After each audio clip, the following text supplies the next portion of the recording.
Hello, আসসালামু আলাইকুম। আমি সাব্বির রহমান স্বজন, একজন সফটওয়্যার ইঞ্জিনিয়ার এবং কনটেন্ট ক্রিয়েটর।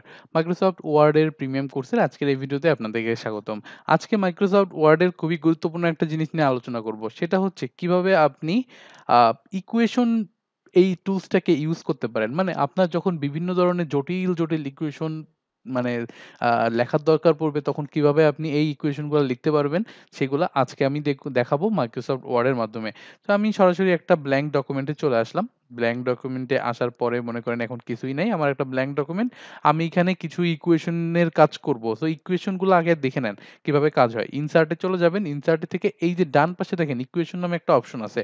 সো এখানে আসলেই মূলত এখানে একটা আপনি মাউস হোভার করলেই বুঝতে পারবেন যে এখানে আসলে কি ধরনের আসলে মানে ম্যাথমেটিক্যাল টার্মস আসলে ম্যাথমেটিক্যাল ইকুয়েশন গুলা আছে। সো একটা বেসিক ওভারভিউ কিন্তু এখানে দিয়ে দিছে। আপনি এই ধরনের জটিল ক্যালকুলেশন গুলা কিন্তু করতে পারবেন। যেটা কিন্তু নরমালি আমরা টাইপ করে লেখা কিন্তু সম্ভব না। এটা আমাদেরকে এই হেল্পটা না করলে কিন্তু আসলে হইতও না। সো আমরা এখানে যে কাজটা করব যে সরাসরি এখানে ইনসার্ট এ আসবো। এখানে ইকুয়েশন এ একটা ক্লিক করে দিব। তার মানে এখানে ক্লিক করার সাথে, সাথে দেখবেন এখানে ইকুয়েশন টাইপ করার একটা জায়গা চলে আসছে, হ্যাঁ? আপনি যদি এই ইকুয়েশন টাইপ করতে জানেন তাহলে তো ভালো। আপনি চাইলে এখান থেকে কিন্তু ওই যে এই যে ডিজাইন থেকে সরি এখানে ডাবল ক্লিক করি এবং এখান থেকে মনে করেন এই যে ইকুয়েশন লেখার জায়গা আছে, হ্যাঁ? আমি এখান থেকে কি ধরনের ইকুয়েশন আছে এখানে দেখেন আলফা, বিটা, গামা সবকিছুই আছে। আলফা দিলাম, প্লাস দিলাম হচ্ছে মানে কিছু একটা দিলাম, বিটা দিলাম, কিছু একটা দিলাম, ইকুয়েশন দিলাম, আলফা দিলাম। এরকম কিছু একটা দিলাম আরকি। এটা জাস্ট আমি randomly দিলাম।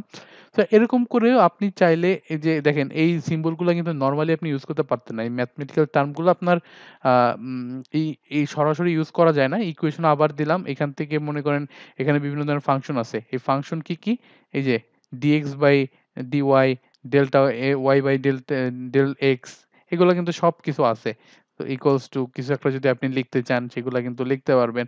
সো আপনার কাজ হচ্ছে কি জানেন? আপনি যারা ইকুয়েশন নিয়ে কাজ করতে চাচ্ছেন তাদের কাজ হচ্ছে আপনি আজকে এই ইকুয়েশন ট্যাবে আসেন। এসে এখান থেকে দেখেন ইকুয়েশন গুলা দেখার চেষ্টা করেন। এই যে বাম পাশে দেখেন ইকুয়েশন আছে। এই যে অনেক বড় ইকুয়েশন আছে। আপনি আগে কোন একটা ইকুয়েশন আসেন, হ্যাঁ? একটা ইকুয়েশনে আসার পরে আপনি দেখেন কোনগুলো আপনি চেঞ্জ করবেন। এখানে মনে করেন n এর মান আপনি চেঞ্জ করতে হবে।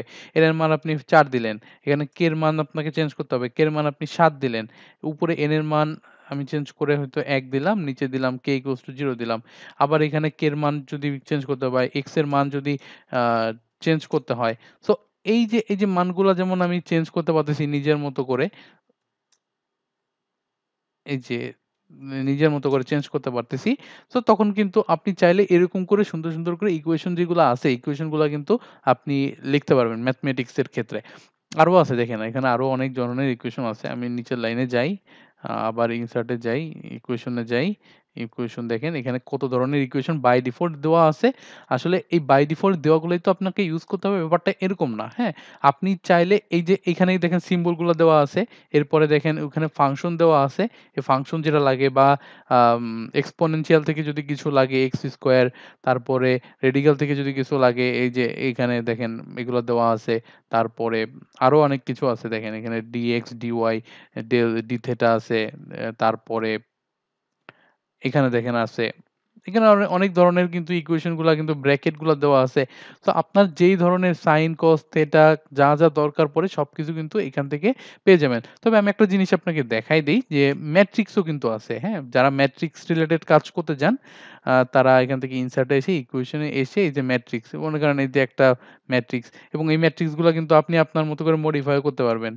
এই যে আমি যদি যেকোনো একটা মডিফাই করতে চাই, সাপোজ এই যে এখান থেকে ৩ দিয়ে দিলাম, এটাকে দিয়ে দিলাম হচ্ছে ৫। সো হয়ে গেল এটা। পরবর্তীতে আমি এটা প্লাস দিলাম এবং পাশাপাশি যদি আমি আরেকটা বসাতে চাই, ইনসার্ট এ চলে গেলাম, ইকুয়েশন এ চলে গেলাম, এই ম্যাট্রিক্স এ চলে গেলাম। আমি আরেকটা ম্যাট্রিক্স পাশে বসাই দিলাম। ও এখানে না, পাশে বসাতে চাইছি। এখান থেকে ইকুয়েশন, ম্যাট্রিক্স এ আসলাম এবং ম্যাট্রিক্স এ বসাই দিলাম। সো ২ টা ম্যাট্রিক্সের যোগফল আমি এখানে খুব ইজিলি কিন্তু বসাতে পারতেছি। সো এটা কিন্তু সবার জন্য না, হ্যাঁ? সো যারা আপনাদের ম্যাথমেটিক্স আপনাদের লাগবে না, তারা জিনিসটাকে এভয়েড করতে পারেন, কোনো সমস্যা নাই। যাদের লাগবে তারা এই জায়গায় আসেন, ইনসার্ট এ আসেন, ইনসার্ট এ এসে এই যে সিম্বল এ চলে আসেন, ইকুয়েশন এ আসেন। ইকুয়েশন এর অপারেটর গুলো যা আছে এগুলো একটু আপনারা একটু ভালোমতো দেখেন। আপনাদের যা দরকার সেগুলো আপনারা এখানে খুঁজে পাবেন। সো যাদের এটার দরকার নাই তাদের আসলে এই ভিডিওটা স্কিপ করলেও হবে। আপনি জাস্ট দেখার দরকার দেখে রাখেন। পরবর্তীতে যদি কখনো আপনার দরকার পড়ে তখন আপনি এই জিনিসটা ব্যবহার করতে পারবেন। সো আশা করি এই ভিডিও থেকে আ আপনি বেশ কিছু জিনিস নতুন জিনিস সম্পর্কে জানতে পারছেন। তো নেক্সট ভিডিও দেখা হবে আপনার সাথে। সেই পর্যন্ত ভালো থাকবেন। Till then take care.